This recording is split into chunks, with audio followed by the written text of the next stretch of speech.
લક્ષ્ય ન્યૂઝ, એક નજર, એક લક્ષ્ય.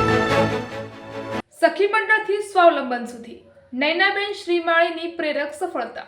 સખી મંડળથી સ્વાવલંબન સુધી નૈનાબેન શ્રીમાળીની પ્રેરક સફળતા. સરકારી યોજનાઓ અને તાલીમના સહકારથી ગ્રામ્ય મહિલાનું આત્મનિર્ભરતા તરફ એક મજબૂત પગલું. પાટણ જિલ્લાના સરસ્વતી તાલુકાના વદાણી ગામની નૈનાબેન અશ્વિનભાઈ શ્રીમાળી આજે સખી મંડળ અને સરકારશ્રીની મહિલા સશક્તિકરણ યોજનાના સહકારથી સ્વાવલંબનની પ્રેરણાદાયી મિસાલ બની છે. ઘરગથ્થુ સ્તરે નાની બચતથી શરૂ થયેલી તેમની આ સફર આજે સફળ ગૃહ ઉદ્યોગ સુધી પહોંચી છે. નૈનાબેન છેલ્લા 5 થી 7 વર્ષથી જયશ્રી સધીમાં સખી મંડળ સાથે સંકળાયેલી છે.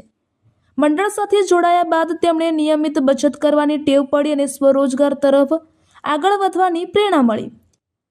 મંડળની આશરે 15 થી 20 બહેનો સાથે મળી તેમણે સાબુ, ગુલાબજળ, પર્સ તથા વિવિધ કોસ્મેટિક ઉત્પાદનો બનાવવાનું કાર્ય શરૂ કર્યું. જિલ્લા સ્તરે આયોજિત તાલીમ કાર્યક્રમોના કારણે ઉત્પાદનોની ગુણવત્તામાં વધારો થયો તેમજ બજાર સુધી પહોંચવાની નવી તકો મળી. તાજેતરમાં નગરપાલિકા દ્વારા આયોજિત 7 દિવસીય મેળામાં નૈનાબેન અને તેમની ટીમે ભાગ લીધો હતો, જેમાં મેળાના પ્રથમ દિવસે અંદાજે ₹5,000નું વેચાણ નોંધાયું હતું, જ્યારે બીજા દિવસે રાત્રે 10:30 વાગ્યા સુધી ₹9,000 જેટલું વેચાણ થયું. ગ્રાહકો તરફથી મળેલા સારા પ્રતિસાદે જૂથના સભ્યોમાં નવા ઉત્સાહ અને આત્મવિશ્વાસનો સંચાર કર્યો.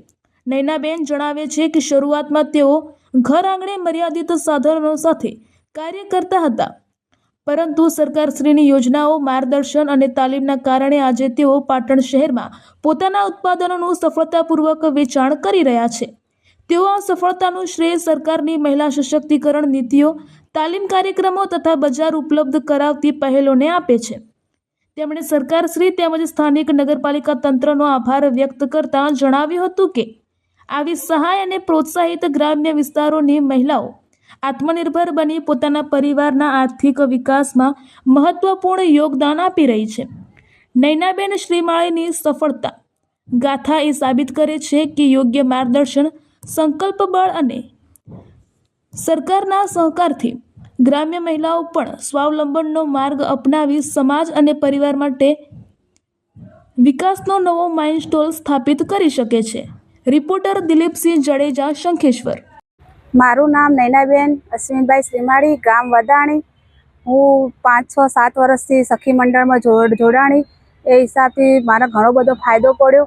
હું પહેલાં વખત મારા મંડળ જયશ્રી સધીમાં સખી મંડળ અમે કાંઈ નહીં તો 15 થી 20 બહેનો રોજગાર માટેનું આ પ્રોજેક્ટ ચાલુ કરી, જેમ કે આ સાબુ, ગુલાબજળ, પછી આ પર્સ, પછી બીજી એવી નાની મોટી જેમ આ ક્રીમ, એવી બધી અમે RCTમાં ગોલાપુર તાલીમ લીધી હતી. જેમ પહેલાં 3 દિવસનો જિલ્લામાં હતો પ્રોગ્રામ. એ પ્રોગ્રામમાં અમે હાજર રહ્યા અને એમાંથી અમે 3 દિવસનો પ્રોગ્રામ સરસ અમારો રહ્યો. એ મેળામાં અમને નાનામથી એમાંથી આગળ વધી અને આ 7 દિવસમાં નગરપાલિકા તરીકે જે આ મેળો રાખવામાં આવ્યો છે તેમાં મેં ભાગ લીધો અને અમારે સારું વસ્તુ વેચાય છે. નકર અમે આ ઘરે ધંધો કરતા હતા અને અમને નાનામાં નાની બચતમાંથી અમે નાનામાં નાનો હાલ મોટો ઉદ્યોગ મોટા પાયે પાટણમાં આવી સિટીમાં અમે ધંધો કરી શકીએ છીએ. અમારે આ નગરપાલિકામાં 7 દિવસનો પ્રોગ્રામ હતો, એમાં 2 દિવસ થઈ ગયા છે. જેમ પહેલા દિવસે મારે સારી એવી પોરેલ વેચાણી હતી, એમાં પહેલા દિવસે મારે 5,000નું માર્કેટ રહ્યું હતું અને બીજા દિવસે કાલે સાંજ સુધી અમે 10:30 વાગ્યા સુધી રહ્યા હતા. રાત્રે એમાં મારા 9,000નું માર્કેટ રહ્યું હતું. તેમાં આ સરકારનો ખૂબ ખૂબ આભાર, નરેન્દ્ર મોદી સાહેબનો ખૂબ ખૂબ આભાર અને નગરપાલિકા સાહેબોનો ખૂબ ખૂબ આભાર.